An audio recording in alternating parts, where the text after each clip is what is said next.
Okay, good afternoon. So what I'm going to talk to you about today is just one of the dimensions from my dissertation research.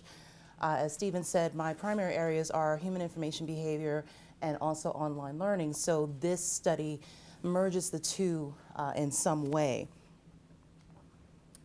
So just to give you a little background, information behavior is a subgenre of what we know to be information science. So I have a more formal definition on the screen, but I typically tell people that I study how people seek, use, and often avoid information. So, that can encompass a lot of different things. So just, even a very simple example is what you see on the screen here.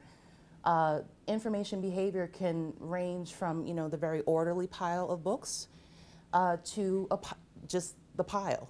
And that works for different people. Everyone has their own methods and motivations for how they seek and use information. So information behavior begins to encompass all of that. And so I will put a little plug in for the class that I teach, which is called Use and Users, 503. So if anyone's more interested in that. So to get actually more into the study, I was looking specifically at online learners, specifically graduate students enrolled in an LIS program. So the study that I conducted was with students taking online classes asynchronously. So that's going to be very different than what we do here at GSLIS when we do LEAP. And in some ways, asynchronous can be more difficult because you really do lack any type of interaction. It is almost completely text-based. All right, so you lose all of those nonverbal cues, you lose the verbal cues, you lose a lot of that interaction. But with that said, lots of people absolutely love asynchronous. So it just depends on people's learning styles and, again, their information behavior patterns. So this study brings new perspective to the literature because it examines online learning of graduate students from an information behavior perspective. A lot of the literature, when you're talking about online, talks about online forums and discussion forums, but there has been very little written about students that are in formal learning programs. So that was what the study was designed to look at.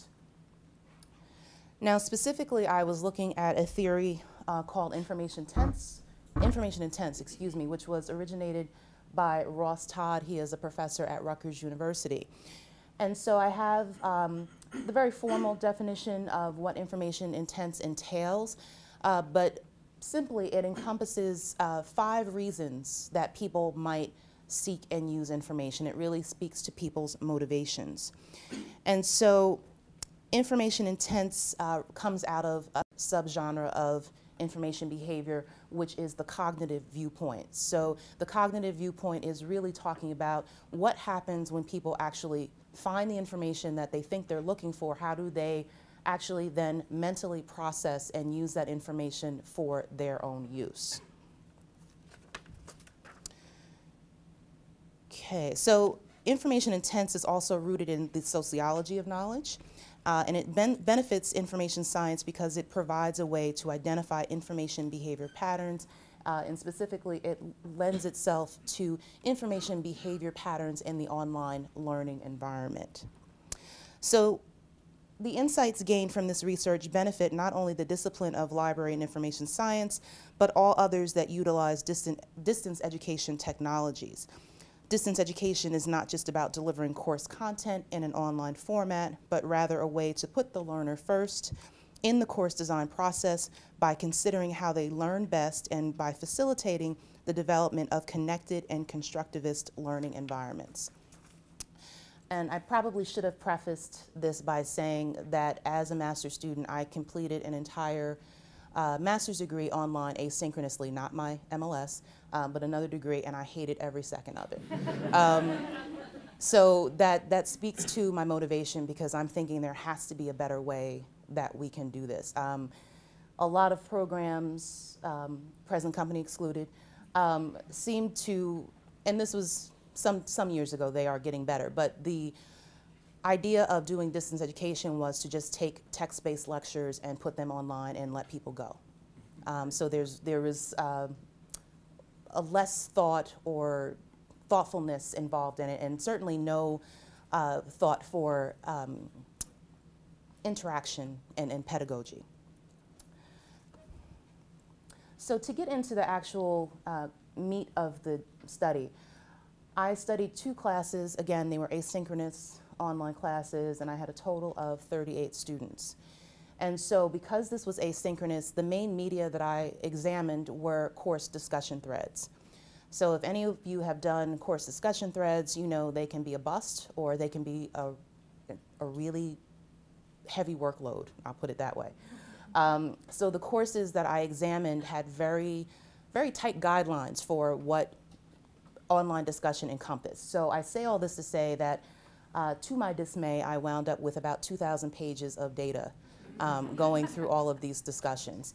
And so I was looking for what information people were exchanging, trying to get a sense of how, if or how they were using that to their learning, and seeing what information behavior patterns emerge from that.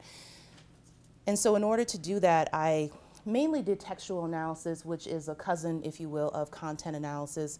So I went through the discussions to see exactly what was going on.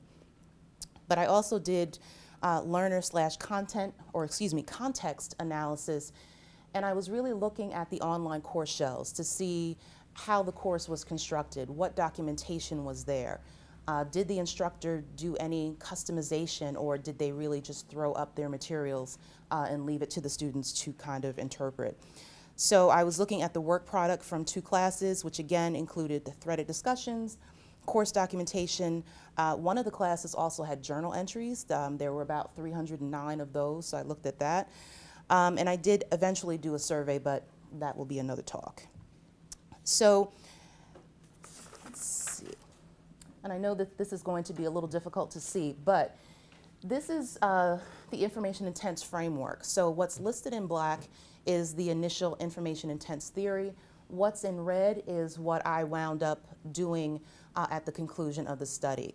So the 3 main changes were that I renamed the intents, I modified the definitions of the intents, and perhaps the most important element was that I added an affective domain to the theory. All right, so the reason I was able to do that is in going through the threaded discussions, there were so many examples of people using personal names. They were making jokes. They were exchanging personal information. And so they were really going above and beyond and not just talking about course content. There was a very demonstrated effort to get to know one another and form community.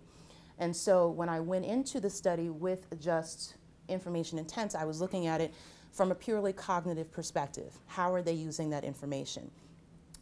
And so the new intent that I discovered, or came up with, I'll say, was connecting, and that represents what I just described to you. And it really does bring to mind that learning is about more than just the information that's present. And so those who exhibited more community-mindedness, if you will, got more satisfaction out of the class and presumably learned a little bit more.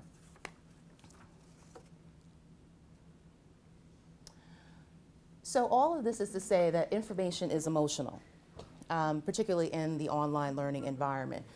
So the young lady on the far left, I think that that is perhaps what some programs and some schools might think when they put their information online, that, you know, it's just a very one-way process that students will get information and become brilliant when they finish.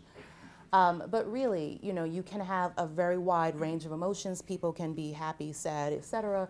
And then you can have a lot of what's on the right where there's a lot of frustration involved.